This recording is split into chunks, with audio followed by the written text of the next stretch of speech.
Welcome to being a Victorian shopkeeper, where you watch the shelves, the door, and the child sneaking off with your licorice. Your rival smiles sweetly while stealing your barley supplier, and every jar hides a rodent or rumour. You don't run the shop. You just try to keep it from catching fire in front of witnesses. Success isn't what you sell, it's how well you fake it. If falling asleep to the chaos of Victorian shopkeeping soothes your soul, tap like and subscribe.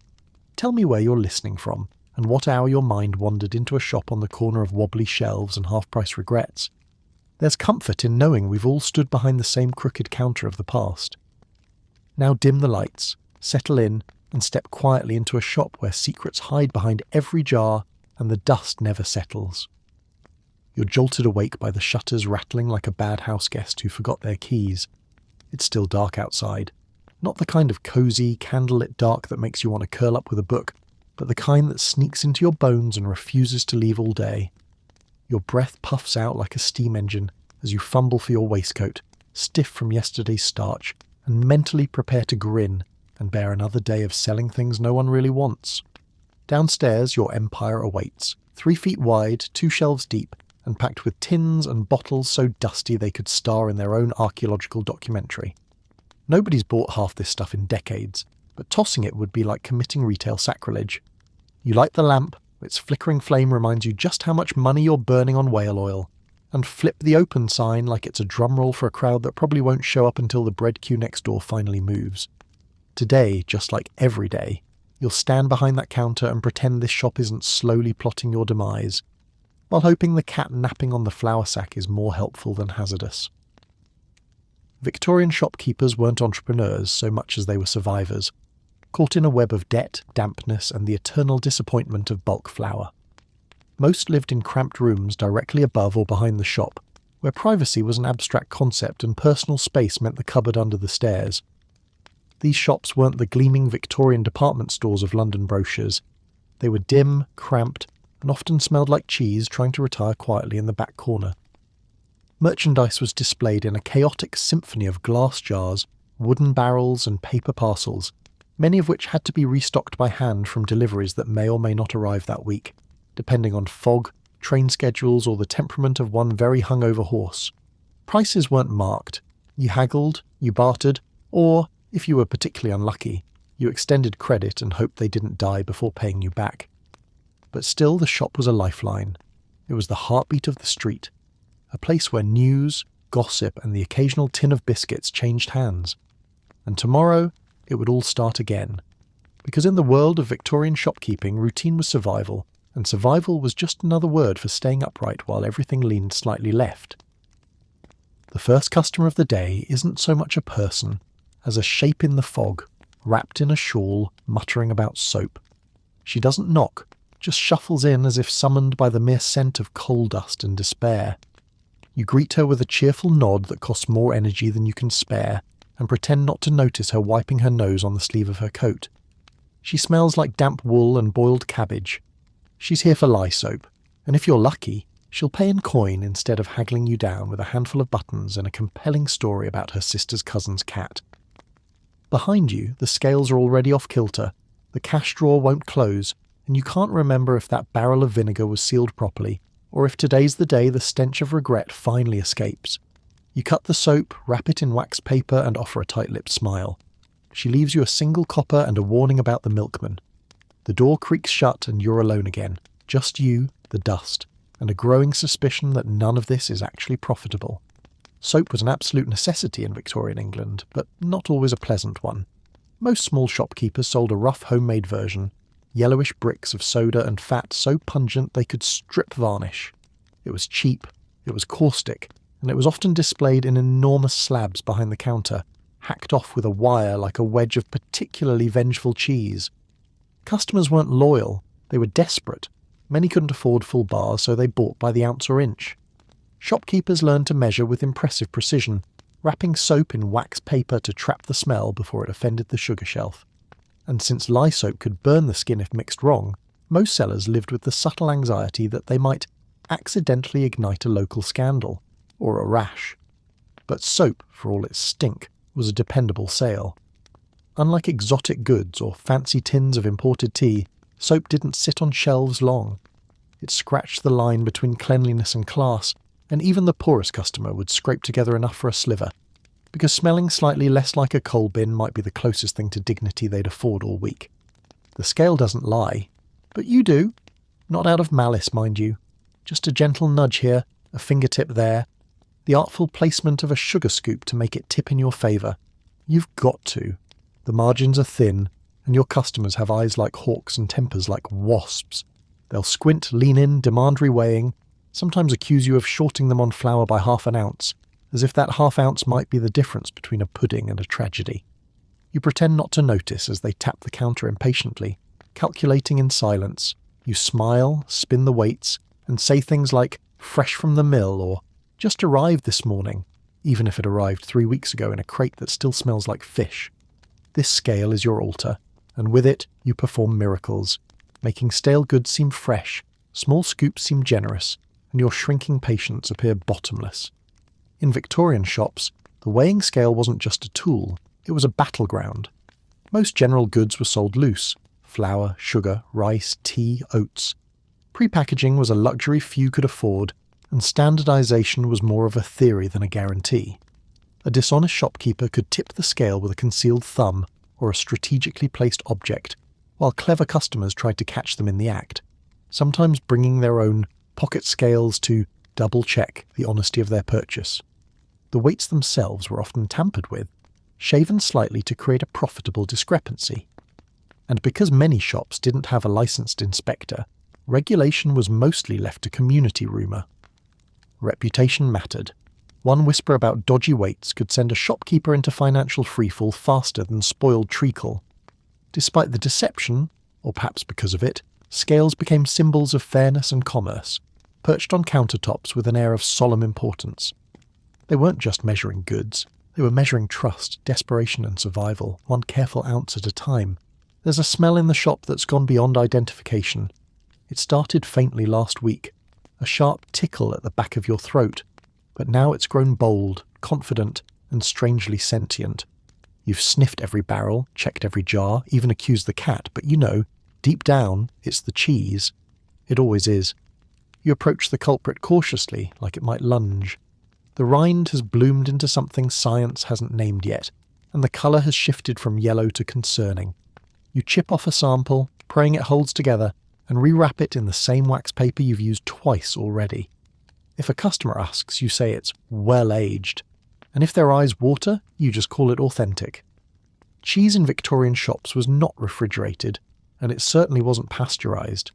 It arrived in large wheels wrapped in cloth or wax and was stored at room temperature, which, in a London summer, was roughly the same as a tepid soup. Shopkeepers would slice it to order, often scraping off mould and hoping customers appreciated the charm of dairy with a personality. The stink wasn't a flaw, it was tradition. Strong-smelling cheeses were not only common, but considered a sign of richness, though not necessarily of quality.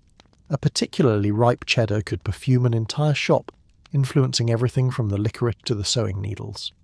Some shopkeepers took to storing cheese in separate cabinets or near open doors, though this simply meant the smell had more room to stretch its legs. Cheese was both a staple and a gamble. It brought in steady customers, filled the shop with a sense of hearty sustenance, and reminded everyone that the line between aged and unsafe was, in Victorian terms, delightfully negotiable. The biscuit tin stares back at you. You can feel it judging you from its shelf, polished to a shine you definitely didn't have time for, tucked between the tea caddy and a box of matches that hasn't seen flame since last spring. You lift the lid like you're opening a treasure chest, though you know what's inside: crumbling soldiers from last week's delivery, stacked in a paper nest that's gone limp from moisture. A few are cracked. One has fused to the bottom. 2 others have staged a quiet rebellion by growing soft in defiance of their baked heritage. Still, you tap the edge of the tin with confidence, as if auditioning for a bakery orchestra. A customer enters, eyes the tin, and you offer a biscuit with just enough flourish to disguise the fact it's been handled more often than a borrowed newspaper. You explain it's ginger. You don't mention the ginger was likely last seen during the Crimean War. She nods politely and takes one. You watch, heart racing as she bites down, chews, and, miracle of miracles, smiles. You say, that batch is a favourite. You do not say, "It has survived 3 summers and 1 near flood." The sale is made. You snap the lid shut before the next one tries to escape. Biscuit tins were Victorian multi-tools, part advertising, part storage, part air freshener, accidentally. Fancy ones came with painted lids, embossed lettering, or delicate motifs, giving the illusion that the contents were equally elegant. They rarely were. In most small shops, biscuits were bought in bulk and sold by the piece or ounce, which meant they were endlessly exposed to the air, dust, insects, and the occasional rodent with a refined palate. Since packaging technology was limited and climate control non-existent, most biscuits absorbed the flavours of their environment. A ginger snap might carry notes of old cheese, coal dust, or damp wood. Tin lids did little to stop this. They were more symbolic than effective. But that didn't matter. Biscuits weren't about freshness. They were about fantasy. A small indulgence. A sweet escape from the taste of boiled root vegetables and medicinal tea. Shopkeepers knew this. They sold biscuits with a wink, a flourish, and occasionally a warning. Some offered tastings. A small bite broken off with clean hands, if you were lucky, or wiped hastily on an apron if you weren't. The trick was confidence. A biscuit might be stale, but if the seller looked proud, customers assumed it was supposed to crunch like that. Or not crunch. Or dissolve into dust. Either way, it was better than cabbage. And so the tins sat on shelves, noble and slightly rusted, filled with fragments of luxury. They were tiny promises wrapped in tin and time, and if the taste didn't deliver, well, at least the lid shut with a satisfying snap. You don't write it down right away. That would imply distrust, and in a shop like yours, trust is the currency that actually matters. Instead, you nod when she says she'll pay on Thursday, even though Thursday has already come and gone twice this month. She leaves with a bag of flour, a half-pound of barley, and enough confidence to float a small schooner. You take a breath, wait until the door creaks shut, and then quietly reach beneath the counter to scribble her name into the ledger. It's a battered book, leather-bound, corner cracked, ink smudged. Some names are underlined, others circled in despair. There are entire pages dedicated to people who moved away, passed on, or simply decided the debt wasn't worth the biscuits. Still, you keep it updated, carefully, religiously, because no matter how modest your little shop is, it still runs on promises, and most of those promises are unpaid. Behind the counter is your sanctuary, your command post. It's where you store the tea that hasn't been adulterated, the matches that actually strike, and the sweets too good for grubby hands. From here, you see everything. Who's late with rent, who's nursing a black eye, who's suddenly flush with coins and not saying why. You are part shopkeeper, part confessor, and part silent judge. The ledger remembers what you'd rather forget. Credit was the heartbeat of many Victorian shops, not because it was profitable, but because it was necessary. Most customers didn't earn daily or even weekly wages. Instead, they paid when they could, after harvest, after payday, after someone died and left a few shillings. This left shopkeepers in a delicate position. Extend too much credit, and you drown in unpaid tabs. Extend too little, and customers would simply walk to the next shop and ask them instead. The ledger was sacred. It tracked not just purchases but reputations. A neat entry signalled reliability. A margin filled with notes. Late again, quarrelsome, husband drinks, suggested a customer who might soon default. It wasn't just accounting. It was a map of the village's moral economy. Everyone owed something to someone, and shopkeepers stood in the middle smiling through clenched teeth.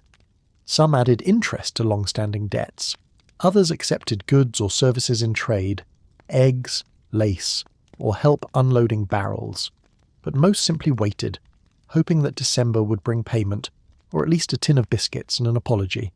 It was a risky business, laced with quiet resentment and occasional generosity. And yet, without it, entire communities would have crumbled. Behind the counter, the shopkeeper ruled without crown or sceptre. Their power lay not in wealth, but in knowing things. Who was hungry, who was stealing, who was too proud to ask for credit but desperate enough to take it anyway. The ledger kept those secrets inked in crooked lines, waiting for the day, if it ever came, when the books would balance. You hear the rattle before you see him. A dull clatter of wooden wheels, iron bolts, and something suspiciously like a goat bleating in protest. Then comes the voice, high, cracking and laced with contempt, shouting your name as if summoning the dead. You slide the door bolt back and step outside just in time to catch a burlap sack tossed in your direction with the grace of a catapult. It lands at your feet with a thud and a puff of flour that settles into your collar like a powdery curse. The boy is already walking away, cart creaking behind him. No time for pleasantries. His boots are soaked, one glove is missing, and the front of his coat appears to be held together with a button, a wish, and 2 safety pins. You call out, "Oi! You were meant to bring tea as well," he shrugs. "Ask the horse," he says, not bothering to stop. Inside the sack is what passes for inventory. Cracked oats, soft onions, and a note written in the kind of handwriting that suggests the sender was either very drunk or very much a chicken. You sigh, wipe your hands on your apron, and start sorting. Half of it is usable, the other half is a riddle. Victorian shop deliveries were a chaos of schedules, short tempers, and questionable packaging. Most goods came from wholesalers, delivered by boys barely out of childhood, who were expected to carry heavy loads through weather that would defeat a grown man. Carts were under-maintained, animals were temperamental, and the roads, when they existed, were often indistinguishable from rivers. There was no such thing as next-day delivery. A prompt arrival might mean within the week, assuming there wasn't fog on the railways, a horse rebellion, or a cart axle that snapped under the weight of too many potatoes. Damage in transit was common. Shopkeepers learned to make peace with dented tins, soggy sugar sacks, and eggs that had mysteriously become omelettes. Delivery boys themselves were a breed apart. Underpaid, overworked, and frequently blamed for everything from missing parcels to rising prices, they developed thick skins and quick feet. Most worked barefoot in summer, wrapped their shoes in cloth in winter, and ate whatever scraps they could sneak during drop-offs. They were essential and invisible, part of the machinery that kept Victorian commerce running without ever being seen as cogs worth oiling. Yet, for all their unpredictability, deliveries were lifelines. Without them, shelves stayed empty, customers grew restless, and ledgers filled with "I owe us," so shopkeepers waited. And when the rattle of a wooden cart came echoing down the lane, they braced themselves, not for what they'd ordered, but for whatever had survived the journey. The bell jingles, but it's not a customer. It's a stampede.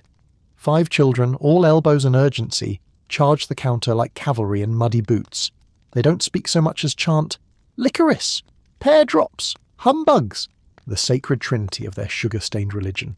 You hold up a hand, not because you have authority, but because the shop is one peppermint away from civil collapse. Behind the glass are your precious treasures. Boiled sweets in jars taller than some of your clientele, glinting like edible gemstones in the lamplight. You retrieve the toffee tin, dented, slightly greasy, and secured with a rubber band that's lost the will to live. One of the children produces a coin so worn it might have seen the coronation of Henry VIII. You squint, you nod. The deal is done. You use the tongs, of course you do. But they all know you're just pretending not to touch anything. You drop a few sweets into wax paper, twist the ends like a magician, and hand it over like it's the crown jewels. The children scatter, leaving behind the smell of wool, damp, and unwashed ambition. You sigh. One jar is lighter. Your day is slightly sweeter. Sweets in the Victorian era weren't just confections. They were currency. Penny candy could earn loyalty, distract children, or settle minor disputes without raising voices. In shops, they were displayed in towering jars carefully arranged by colour, size, and potential dental damage. Common varieties included barley sugar, lemon drops, aniseed twists, and toffees that doubled as a test of jaw strength. Many were made locally, boiled in copper pans and poured onto metal trays to harden before being smashed into shards and sold by weight. Others came in tins from larger manufacturers, sometimes laced with ingredients no one could pronounce, and preservatives strong enough to embalm a small mammal. Shopkeepers used sweets strategically. They placed them near the counter to tempt lingering fingers. They slipped an extra one into a paper bag for a regular customer's child. They knew that a halfpenny's worth of sugar could secure a full shilling's worth of goodwill, and in a business where loyalty was fragile and competition fierce, goodwill was everything. But sweets were also chaos. They stuck to shelves, attracted flies, and occasionally exploded if improperly stored. Glass jars shattered, toffee melted in summer, mice developed refined palates, and yet, despite the mess, the stickiness, and the endless smudges on the display glass, Sweets remained the soul of the shop, the one place where commerce felt like joy. The last customer leaves without buying anything, which somehow feels more exhausting than if they'd bought out the entire shop. You stand there, behind the counter, hand hovering over the till that holds a few coins and far too many promises. Outside, the street has gone quiet. Not peaceful, just emptied. Like everyone went home to light fires and boil potatoes and forget for a few hours that the world is grey and getting greyer. You flip the sign to closed, though it's been more symbolic than functional all day. You snuff the lamp, its little flame protesting the end of its shift, and begin your ritual. Sweep the crumbs, wipe the counter, tap the scales with the back of your hand like you're testing their honesty. You make notes in the ledger. More names, more debt, more quiet IOUs scribbled in your tired handwriting. And then you sit. Just for a moment. The kind of sit that doesn't fix anything but still feels like defiance. Upstairs, someone coughs, a kettle whistles, and you wonder, not for the first time, if tomorrow will bring more customers, or just more weather. Victorian shopkeeping was not a grand affair for most. It was quiet, repetitive, and deeply human. There were no closing shifts or weekends off. The shop was always watching. Even when closed, it required tending, repairs, inventory, letters to suppliers, restocking candles, restitching aprons. Many shopkeepers lived just above or behind their store, meaning the line between work and life wasn't so much blurred as non-existent. Their world was shaped by rhythms, delivery days, market days, washing days, holidays, each one dictating foot traffic, moods, and sales. Rain slowed everything. Fog stopped it entirely. A royal birth might bring business, a death might bankrupt it. Every shilling counted, every smile had a weight, every unpaid debt was a pebble in the pocket, but still they endured. Because the shop wasn't just a business, it was identity. It was presence. It was a place on the street, in the community, in the whispered web of who owed what and who sold the best boiled sweets. Shopkeepers knew who had babies, who buried husbands, who baked good bread, and who didn't. They were vendors, yes, but also witnesses, archivists of the ordinary. So when the shutters closed and the lamp was snuffed, it wasn't really silence. It was memory settling in, like dust on the counter, waiting for the bell to ring again. You dread it more than the cheese barrel, more than the vinegar leak, more than the neighbour's child who comes in daily just to breathe heavily near the sweets. It's the shelf, the one sagging under the weight of hammers, hinges, iron nails, and a dozen varieties of what might be screws or might be cursed relics. You don't even look at it anymore. You just hear the clink, the scrape, the rusted jangle of someone reaching for something they can't name. "Have you got a right-handed hook pin with a left thread?" a man asks, tapping a cracked finger against a box labelled miscellaneous. Absolutely not sorted. You nod. Then you vanish behind the curtain and rummage wildly in the back, praying to find something metal and vaguely hook-shaped. You emerge triumphant, handing over a bent nail with flair. He squints, he grunts, he buys two. You wrap the parts in newspaper, last week's because today's is still being read by the cat, and ring it up. 3p and a prayer. He leaves. You stare at the shelf, wondering again how you ended up selling items that seem to reproduce via iron-based mitosis. Victorian hardware shelves were chaos in wooden form. Most shops didn't specialise in tools or fittings, but they had to stock them, or risk losing customers to larger ironmongers in town. So the result was a cluttered graveyard of partial toolkits, half-empty boxes, and unlabelled fastenings, all coated in a fine dust that hadn't been disturbed since Queen Victoria's wedding. Shopkeepers kept supplies in biscuit tins, cigar boxes, old jars, and, when desperate, hat boxes. Organisation systems were aspirational at best. A box marked hooks might contain nails, screws, thimbles, and something that once belonged to a horse harness. Measuring anything was an ordeal. Calipers were rare, and rulers were usually repurposed yardsticks with a suspicious bend. Customers often didn't know what they needed. They described their projects like riddles. It's for the back of the thing near the coal shed, the latch is crooked and the dog keeps getting out. Shopkeepers became translators, interpreters of vague needs, providers of plausible solutions. Sometimes they even succeeded. And yet the hardware shelf was more than a mess. It was a symbol of usefulness, resilience, and local trust. When something broke, and in Victorian homes, everything broke, this was where people came. The shop didn't offer solutions exactly. It offered possibilities. And in a world held together by rust and resolve, possibilities were good enough. You reach for the broom and it coughs. Not literally, but close.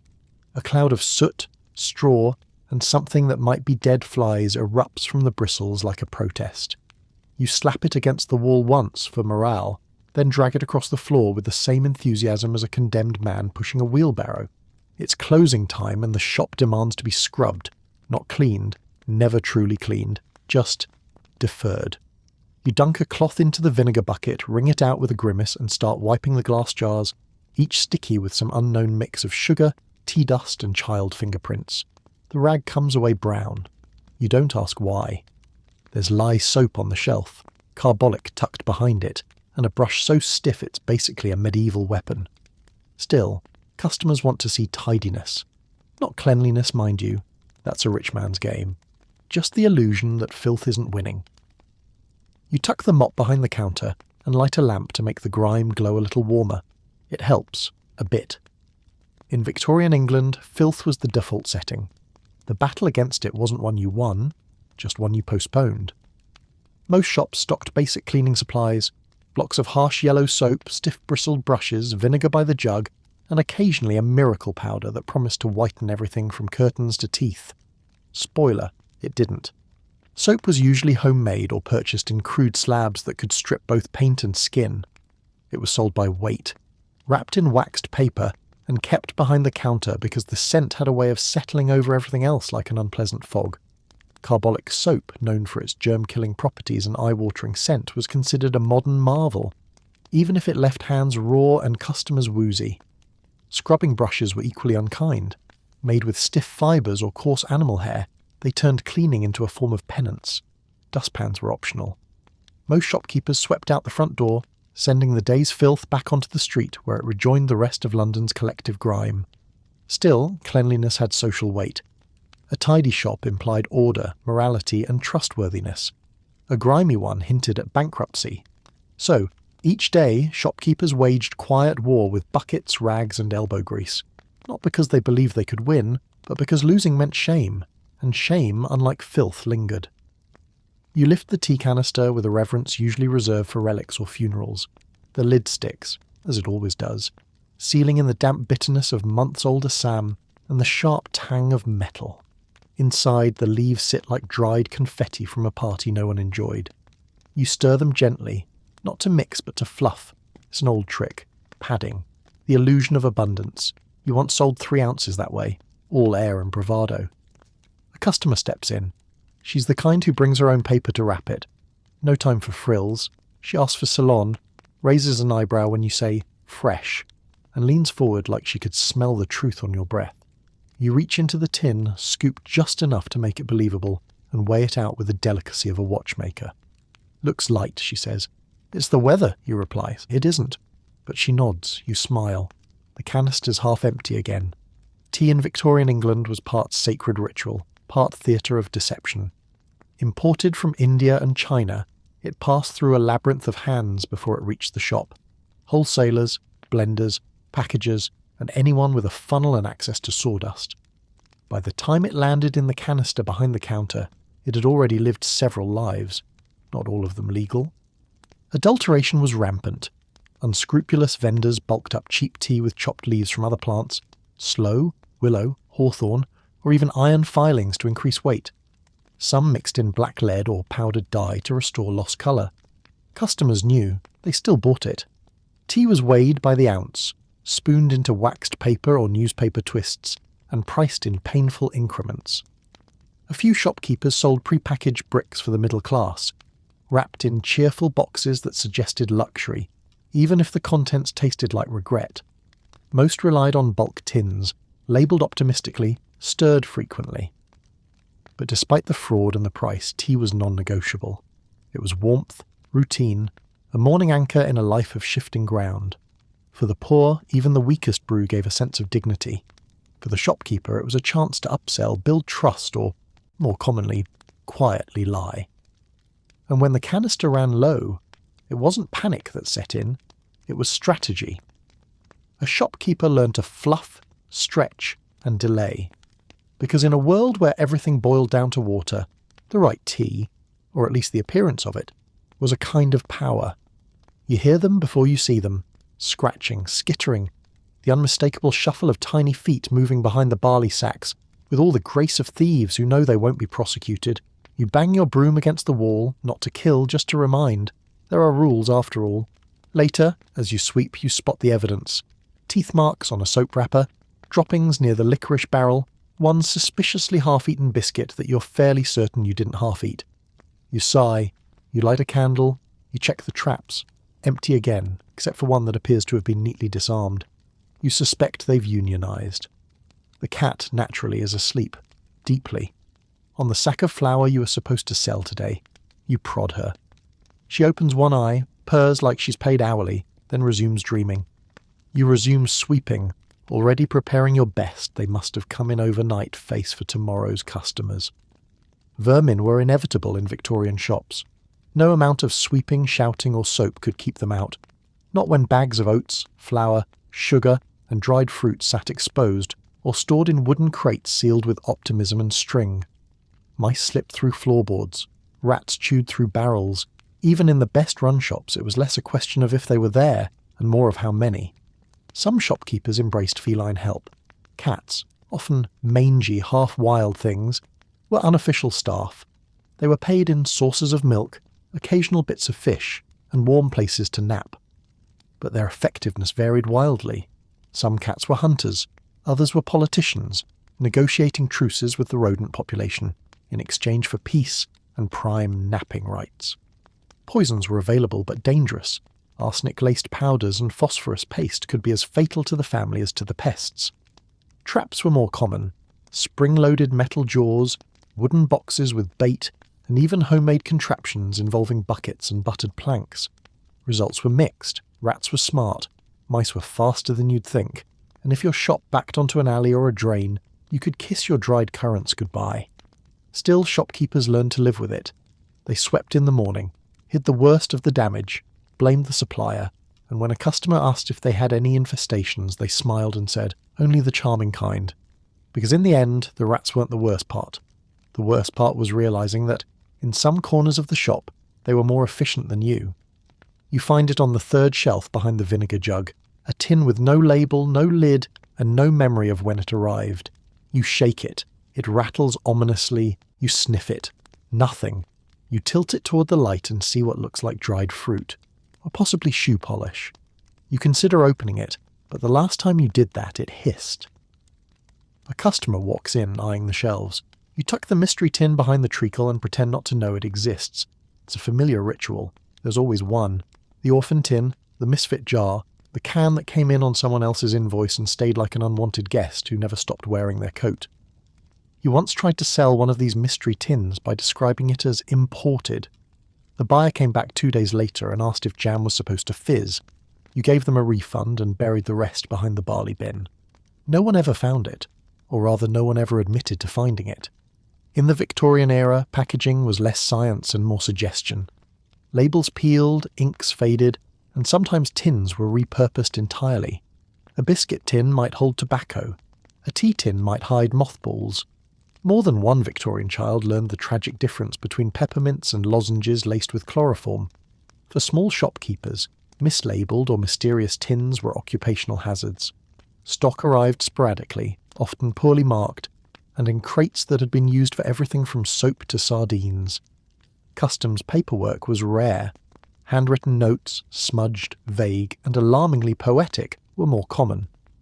One delivery simply read, "Miscellaneous pantry items, edible-ish." Most shopkeepers relied on memory, intuition, or daring customers. Some contents were identifiable by smell, texture, or the sound they made when shaken. Others were best left alone. Tinned meat, in particular, aged into something gelatinous and alarming if forgotten too long. Fruit preserves became weaponized sugar, and condensed milk occasionally exploded. Still, nothing went to waste if it could be passed off convincingly. Shopkeepers learned to spin tales around unknown goods. "It's a Welsh specialty," they'd say, or "it's seasonal, very rare, very traditional, and if pressed they simply offered a discount and looked away. Because in a world where inventory was unpredictable and profit margins slim, a mystery tin wasn't just a liability, it was an opportunity in disguise. Possibly a health hazard, but definitely an opportunity. She doesn't have money, not today, but she does have a chicken, and she's holding it like a purse. You blink. She blinks back. The chicken blinks too, somehow more confident than either of you. "Half a pound of barley and 2 ounces of treacle," she says, plunking the bird gently onto the counter like it's a perfectly normal currency. It squawks. You nod. Because what else can you do? You weigh out the goods, wrap them in wax paper and look down at your new employee. The chicken pecks the edge of the ledger, unimpressed. You escort it to the back room, where it immediately offends the cat and begins pacing like it's inspecting the premises for future use. You sigh, sweep away a few loose feathers, and mentally adjust your dinner plans. Bartering was a fact of life in many Victorian shops, especially in rural or poorer districts where actual coinage was often elusive. Though Queen Victoria's face adorned plenty of copper, many customers lived week to week on wages that barely fed the fire, let alone the family. When cash ran out, goods changed hands based on trust, negotiation, and occasionally sheer audacity. Common barter items included eggs, firewood, knitted goods, lace, soap, and homebrewed remedies of questionable legality. Shopkeepers accepted these trades reluctantly, not because they wanted 12 dozen eggs, but because refusing meant losing the customer altogether, and customers knew it. Live animals were less common, but not unheard of. Chickens were the gold standard. Portable, edible, and often the only thing someone could spare. Geese were trouble. Rabbits were swift. A pig was an act of war unless pre-negotiated. Some shopkeepers established set equivalencies. 1 egg per ounce of barley, 1 knitted scarf for 2 ounces of tea. Others operated on gut feeling, which led to dramatic inequality, whispered accusations, and some very smug-looking hens. Of course, bartering came with risk. Goods spoiled. Animals escaped. One woman once traded her entire shopping list in exchange for a healing salve that turned out to be melted wax and coal dust. She was back the next week, this time with a duck. Still, for all its mess, bartering kept the shop open. It forged community ties and allowed dignity to those without a penny to spare. Because when survival was on the line, value wasn't just in coin. It was in kindness, stubbornness, and the confidence to walk into a shop with a live chicken and demand change. You see her do it, not boldly, not carelessly, just enough of a flick, a twitch of the fingers near the sweets jar, a sudden interest in the vinegar shelf while her shawl shifts suspiciously. You don't say anything, not yet. You're still deciding if it's worth it. Last time you accused someone, they called you a liar in front of 3 other customers and stormed out with righteous fury, and incidentally, your last tin of barley. Instead, you smile. You say, "Anything I can help you find?" And she smiles back with all the innocence of a fox in a chicken hat. Then she leaves. Fast. You find the licorice jar 1 ounce lighter. You make a note in the ledger. You circle her name. You underline it twice. You sweep. You frown. And you remind yourself, this is part of the job. You're a shopkeeper, a diplomat, a human ledger of debts both paid and pilfered, and sometimes you are a witness. Theft was a common, quiet enemy in Victorian shops. It rarely looked like a masked criminal or a dramatic heist.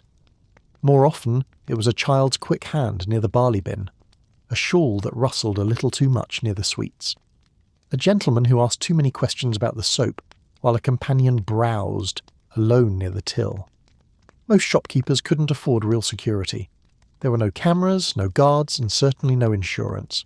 Their tools were intuition, narrowed eyes, and a well-practiced raised eyebrow.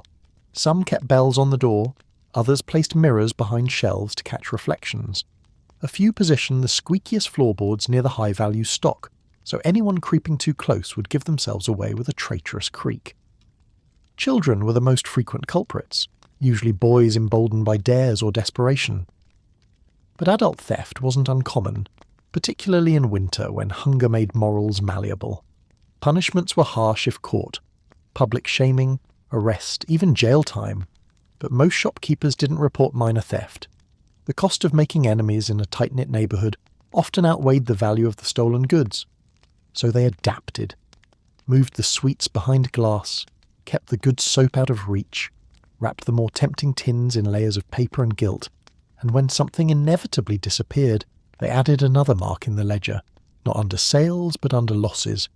Because theft was never just about the item. It was about being seen, being outwitted, being reminded that even in a shop no bigger than a parlour, someone might walk in and leave with more than they paid for. You wait until the shutters are closed and the street has gone still. Not quiet, but still. There's a difference. Quiet is peaceful. Still means the drunks are sleeping and the pickpockets are listening. You lift the till with both hands. It creaks louder than it should. Inside, a week's worth of coins, ink-stained notes, and a button someone swore was currency. You slide out the false drawer, revealing the real stash, wrapped in wax paper, folded tight, and tucked into a tin labelled Biscuits. No one ever suspects the biscuits. You tiptoe upstairs with a tin under your arm like it's made of crystal. The floorboards betray you, groaning at each step. In your bedroom, you pry up a loose floorboard and nestle the tin into its evening tomb. Tomorrow you'll open the shop again with a smile, but tonight you sleep with one ear open and a chair braced against the door. For Victorian shopkeepers, cash was both a victory and a threat. Every coin earned was one more reason for someone to rob you, and robbers weren't always strangers. Delivery boys, neighbours, even distant cousins had been known to suddenly remember you during hard times, especially if your till was looking fat. Most shops lacked safes. Banks were available, but depositing money wasn't a daily habit for the average trader. It required a physical walk, often alone, across town with your week's earnings jingling ominously in your pocket. You could disguise it, of course. Tuck it in your boot, sew it into your apron hem, or roll it into a paper labelled receipts. Some shopkeepers used children as decoys, sending them down the street with empty bags to distract would-be thieves. Others simply never left the shop, sleeping above it, eating behind it, guarding it like a dragon with exceptionally modest treasure. Theft was always a risk. So was fire, so was rats, so was forgetting where you'd hidden the tin after 2 pints and a long day. Some shopkeepers buried their cash in the garden, others divided it into tiny portions and scattered it across the shelves. There were tales, half true, half hopeful, of tins recovered years later from attic beams and under hearthstones. But the fear was real, a week's wages could vanish in a blink, and so they watched, they listened, they lied. When asked how business was going, they shrugged and said, "Steady, never good." That was an invitation. That was a mistake. Better to let the shop look modest, the shelves half full, the till never too heavy. Because safety in the end was just another trick. Like hiding your savings in a biscuit tin and praying no one got curious about your taste in snacks. It clinks wrong. You can feel it. The moment the coin hits your palm, your stomach tightens. Too light, too shiny, too optimistic. You hold it up to the light, pretending to inspect the tea shelf behind the customer's head. She smiles, you nod. Then you casually drop the coin behind the till divider, the one where all the other suspicious coins go, and make a mental note to spend it somewhere else. Preferably on someone who overcharges for soap. The worst part isn't the dishonesty, it's the performance. The way they hand it to you with such cheerful confidence, as if they don't know it's fake, or worse, as if they do, and they're testing you. Counterfeit coins were a widespread headache in Victorian England, common enough that most shopkeepers became reluctant metallurgists out of sheer necessity. Fakes came in all flavours, lead painted to look like silver, copper stamped poorly to mimic a shilling, even wax-coated wood pieces passed off in dimly lit shops where no one dared squint too hard. There was no national standard for coin weight or size, and wear and tear varied wildly. Real coins could look fake, and fakes, when made by particularly skilled conmen, could pass for newly minted. Shopkeepers developed personal tests. The drop test. Real coins had a satisfying ring. The bite test, a bad idea given what coins had been through. Or simply comparing it to one they knew was good. Refusing a coin was tricky. Accuse the wrong person, and you could lose a loyal customer. Accept it too often, and your profits turned into theatre props. Some shopkeepers kept jars labelled doubtful behind the counter. Others offloaded bad coins onto travelling salesmen or fast-talking vendors selling miracle tonics. It was a silent game of pass the problem. The penalties for minting counterfeits were steep, imprisonment or even hard labour, but that didn't stop the underground trade. In cities, gangs ran coin-forging operations with surprising finesse. In smaller towns, it was more amateur. Melted spoons, moulds made from clay, and just enough greed to justify the risk. Still, even a savvy shopkeeper got caught now and then. One bad coin might cost a week's bread. 2 might sink the month's margin. But they kept going. Eyes narrowed, ears tuned to the ring of metal on wood, fingers trained to spot the feather-light fakes. Because in Victorian England, money wasn't just rare, it was suspicious. You line the boxes up carefully because the boxes are the real sale, not what's in them. There's a tin of health chocolates that expired sometime last season, but the lid is so charming, all roses and cherubs, that you keep it front and centre. Beside it, Doctor. Elworthy's nerve-restoring cocoa mixture, which you're fairly certain is 30% chalk and 70% wishful thinking. You rotate the labels to catch the light. It helps, or at least it distracts. A woman enters, head high, gloves spotless. She's not here for soap or biscuits, she's here for presentation. You offer her the most elegant box on the shelf, wrapped in a green ribbon you salvaged from a shipment of sardinas. She nods approvingly. She doesn't ask what's inside, she doesn't want to know. You sell her the box and hope she never opens it. Victorian packaging was a masterclass in seduction. As literacy rates climbed and mass production spread, manufacturers realised that goods didn't need to be good. They just needed to look good. Boxes, tins and labels became miniature billboards, covered in flourishes, royal crests and dubious health claims. Biscuits came in decorative tins so ornate they were kept as keepsakes long after the contents turned to dust. Soap wrappers featured Greco-Roman goddesses bathing in golden light. Bottles of snake oil and cough syrup were festooned with fonts so intricate they were almost hypnotic, perfect for distracting customers from the ingredients, which included everything from opium to turpentine. Shopkeepers embraced the illusion.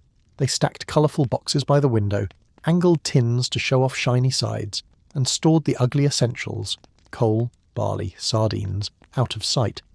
Some even polished tins weekly, giving them a false sparkle to match their exaggerated claims.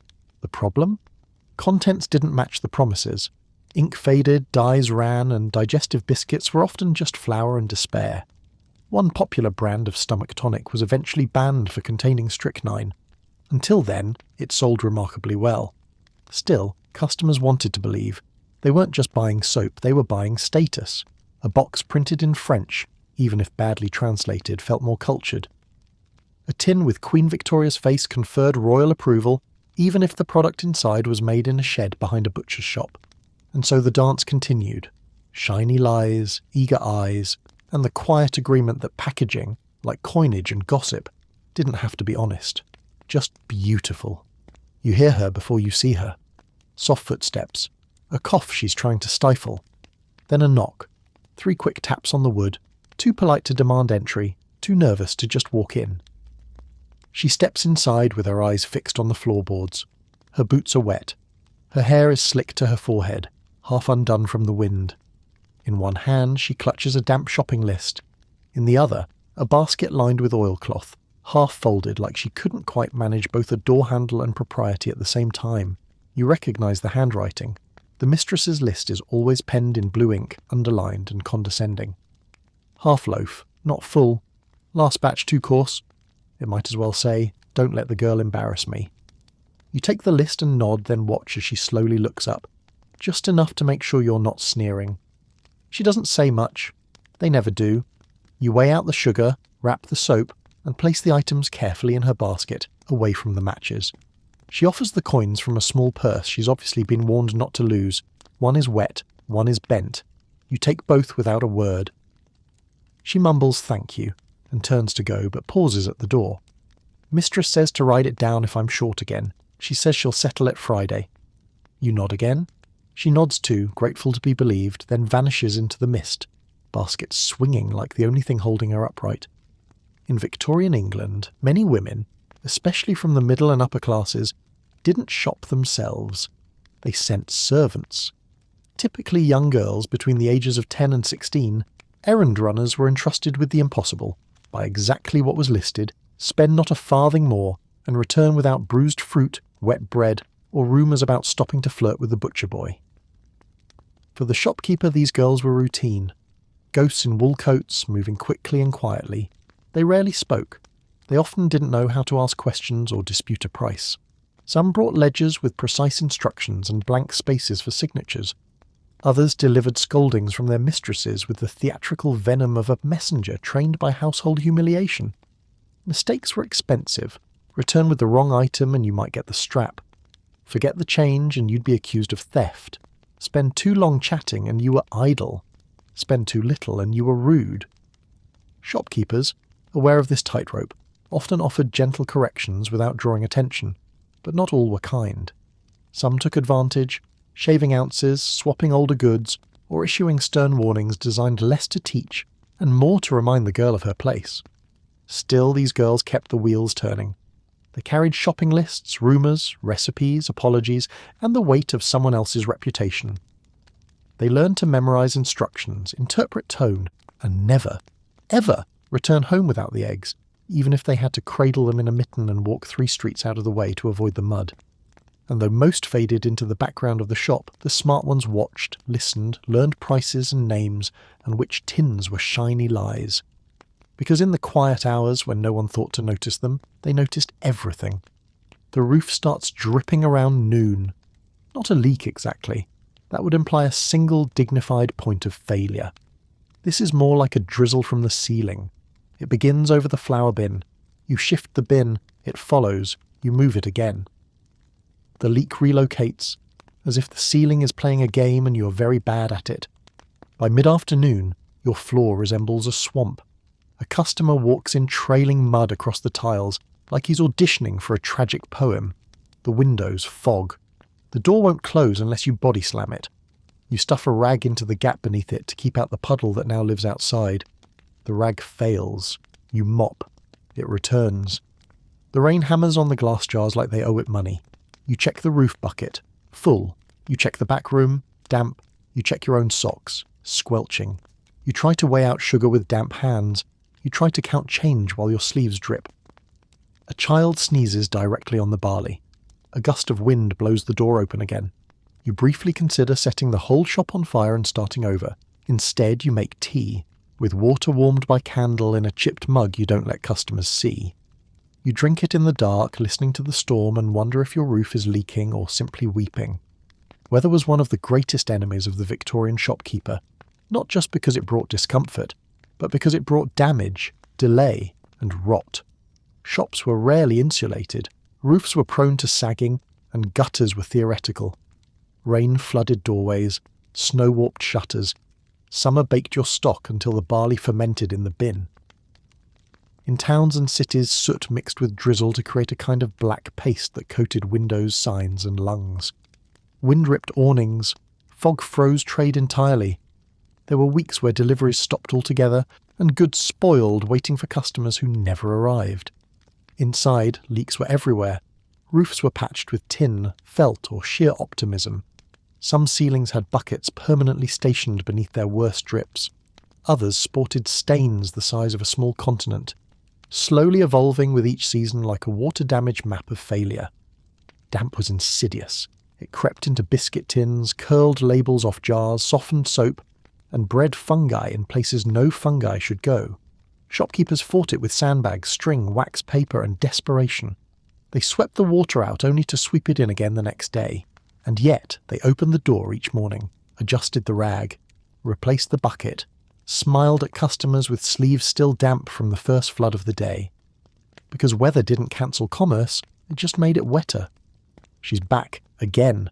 3rd time this week and she hasn't bought a thing. She walks in like she owns the pavement outside. Gloved hands, upright posture, an expression that could curdle milk before it's poured. She makes her way around the shop slowly, inspecting the biscuit tins, tapping the scale with one fingernail, pausing dramatically at the vinegar shelf like she's just remembered her family's been poisoned. You know better than to ask if she needs help. That's not why she's here. She lingers. She comments on the weather. She asks if Mrs. Langley's boy has recovered from his unfortunate condition. You didn't know he had one. Now you do. She studies the tea canister with clinical interest, then finally says, no, not today. You nod. She leaves. The air feels slightly colder. An hour later, a different customer comes in and says, I heard you've stopped carrying the good flour. You haven't, but now you have to prove it. Gossip in a Victorian shop wasn't just noise, it was currency. With newspapers expensive and telephones non-existent, local news travelled through doorways wrapped in sugar paper and whispered beside the licorice jar. Everyone came for goods, most stayed for information. The shopkeeper, unwilling participant though they may be, became a kind of librarian for local scandals, who was ill, who was pregnant, who had moved in with a cousin temporarily and never moved out again. Sometimes the information was volunteered, sometimes it was teased out, but it always travelled, usually faster than the butter delivery. There were frequent flyers. The nosy neighbour was rarely just a neighbour. She was a social barometer. If she liked you, business improved. If she didn't, rumours trickled out with all the force of a leaking kettle but twice the burn. Shopkeepers learned to appease her with half-truths and pleasant smiles, dodging the more pointed questions like artillery. Some shops gained reputations as gossip hubs. Others tried to stay neutral, which meant politely declining to comment on the Johnson wedding, while conveniently forgetting they sold the lace for the bride's gloves. There was a delicate balance. Too much chatter, and you became unreliable. Too little, and you became irrelevant. Still, every shopkeeper knew this truth. Goods could be replaced. Reputation could not. And if a whisper started that your flour was spoiled or your biscuits stale, whether true or not, you might spend months trying to undo what one raised eyebrow had done in a single afternoon. He doesn't sweep like you do. Too slow. Misses the corners. Doesn't lift the mat to get the grit underneath. You've told him twice already. He nods, mutters an apology, then forgets again tomorrow. The broom's too tall for him. His boots are too big. He says sir when he remembers, oi when he doesn't, and he smells faintly of coal and boiled socks. You keep him on anyway, because you're not getting any younger, and the shop isn't getting any lighter. You let him ring up the sweets now, carefully, under supervision, and only when the customer looks forgiving. He counts slowly, tongue tucked in the corner of his mouth like each coin might bite him. When he gets it right, you don't praise him, just nod, quietly. He beams anyway. There's a widow down the lane who asked you last week if you'd ever consider selling. Said her son's good with numbers. You said no, but you've been thinking about it ever since. The cat's taken to sleeping in the flour sack again. The roof still drips. The tea's running low and your knees ache when you stand too long behind the counter. You stare at the boy sweeping badly and think, maybe it's enough that he's here. Maybe he'll grow into the corners he keeps missing. Maybe the shop will go on without you. Maybe that's the whole point. Many Victorian shops passed from one generation to the next, or tried to. Children were apprenticed young, usually by necessity rather than passion. Some learned the scales and stock books as naturally as breathing. Others hated the dust, the long hours, the smell of paraffin and pickled onions. For widows, inheritance was complicated. A shop could offer survival, but not security. Some managed it alone, becoming steely and shrewd. Others remarried quickly, choosing a husband who knew more about vinegar than poetry. Still others sold the premises and faded quietly back into domestic shadows. Apprentices, whether sons, cousins, or hired boys, became lifelines. They learned by doing. Badly at first, then with increasing precision. They watched, mimicked, memorized. They adopted the mannerisms of the trade long before they understood its costs. And if they stayed long enough, they learned not just how to sell barley, but how to read a face, how to feel the weight of credit in a handshake, how to know when someone was about to ask for flour or forgiveness. A shop was never just a shop. It was a story, one told in ledger ink, worn floorboards and whispered prices. And long after the original keeper's hands had gone still, the story continued. Through a new broom, a familiar nod, a bell above the door that rang just as it always had. You don't remember ordering it. The label is faded. The price tag has curled like a dead leaf. It's wedged behind the barley barrel and half swallowed by cobwebs, but it's still there.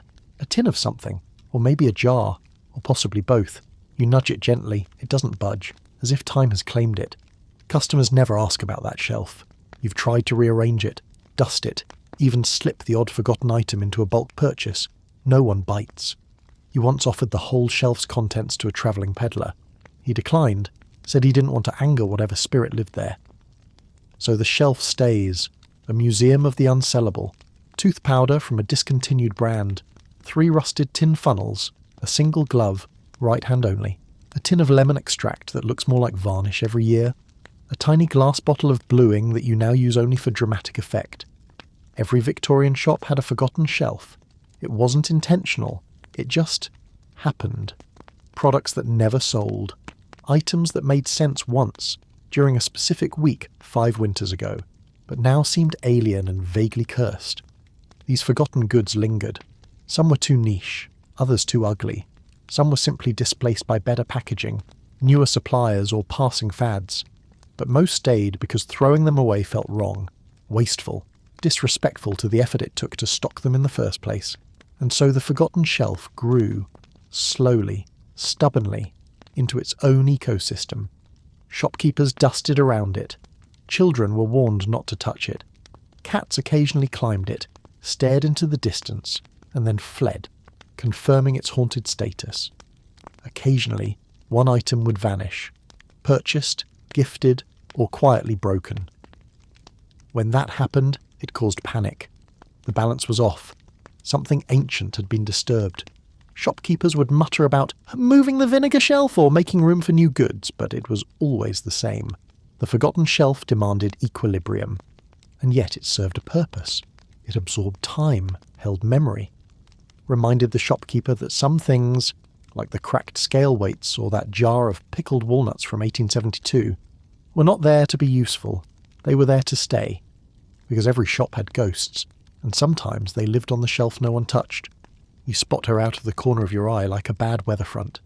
She's already outside, apron neatly tied, hair tucked just so, polishing the front window with smug circular strokes. The kind that say, "I'm not trying to outshine you, I simply do everything better." You haven't even unlocked your door yet, and she's out there arranging tins of barley into a tidy little pyramid that practically glows. You tried that once. Yours collapsed mid-customer and took out the vinegar. You slide your key into the lock and pretend not to look. She glances over, just for a second, and smiles like someone who knows her treacle is a halfpenny cheaper and doesn't need to say it out loud. You return a smile so tight it could hold up your trousers. Inside, you relight the lamps, adjust the till and glance across the street just in time to see her flip her chalkboard. Fresh tea, 4p an ounce. You stare at it. Your own tea is 4.5p and it's not even fresh. You briefly consider lowering your price. Then you consider fire. You update your own sign with shaking chalk. Locally trusted tea, 4.5p. Then you add in smaller letters, absolutely not last year's batch. Just enough to imply her tea might be. 2 customers walk past your shop and enter hers. You make a noise that starts as a sigh and ends as a growl. You fluff the barley sack, realign the jam jars and put a decorative ribbon on the vinegar bottle. You don't even sell it like that, it's just for morale. You tell yourself it's not personal, it's just business. Then you remember that last spring she stocked your brand of licorice 2 days after you introduced it, and claimed it was an old family staple. You've been plotting mild revenge ever since, and when she sends her nephew to borrow a scoop of flour later that day, claiming her delivery ran late, you give him the slightly lumpy stuff from the bottom of the barrel. Not enough to poison, just enough to clump. Victorian shop Rivalry was a full-contact sport played with tea strainers, price tags, and well-timed eye rolls.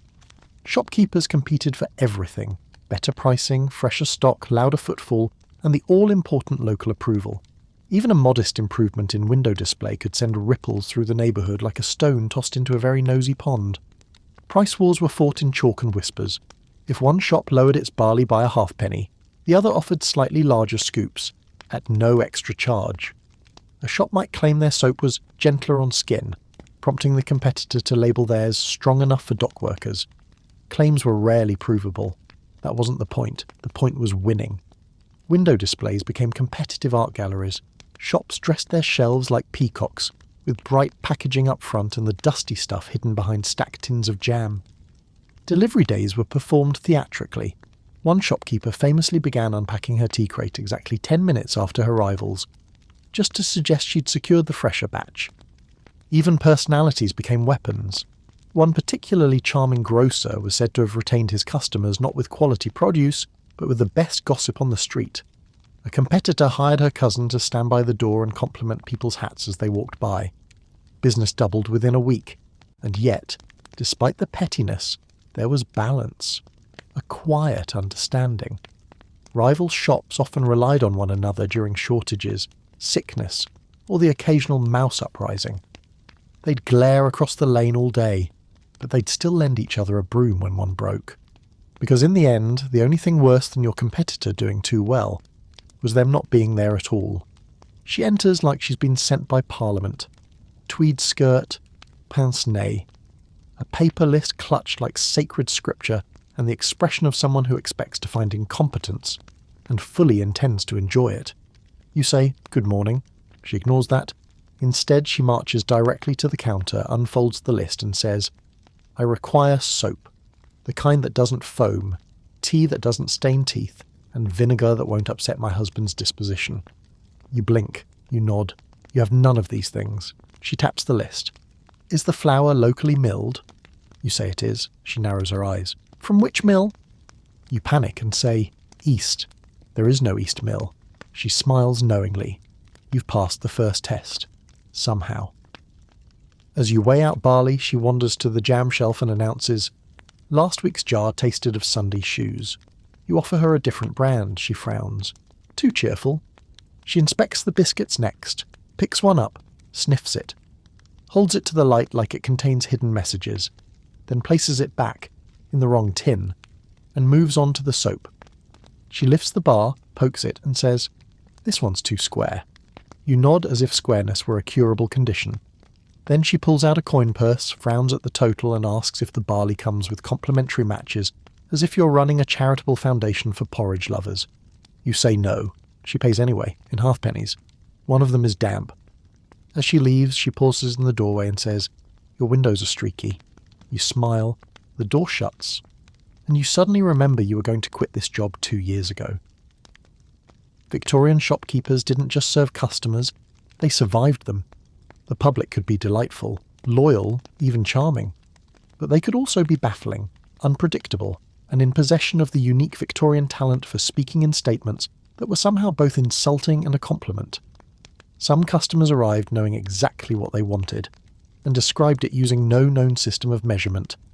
"I'd like a knob of cheese no larger than a priest's thumb. I need a bolt for the latch that's on the left, but the other left. The husband left. Do you have the jam that tastes like it used to taste when it was good?" Others simply wanted attention. They'd browse for 25 minutes, ask 10 questions, buy nothing, and leave you feeling like you'd just hosted a séance. One gentleman famously came in daily to buy a single clove. For a foot situation, you never asked. Children, sticky, indecisive, loud, likely to lick the glass jars when unobserved. Old men wanted to talk about naval battles and gas leaks. Middle-class matrons wanted to know why your barley sack looked sad, and everyone thought you were overcharging them by a halfpenny. Haggling was a national pastime. You could mark something 2 pence and someone would demand to know why it wasn't 1 3/4. If you refused, they'd sigh heavily, as if you'd personally sabotaged their laundry. And then there were the just-looking types, who came in, touched everything, asked for prices on items they didn't understand, and left with a smile and no explanation.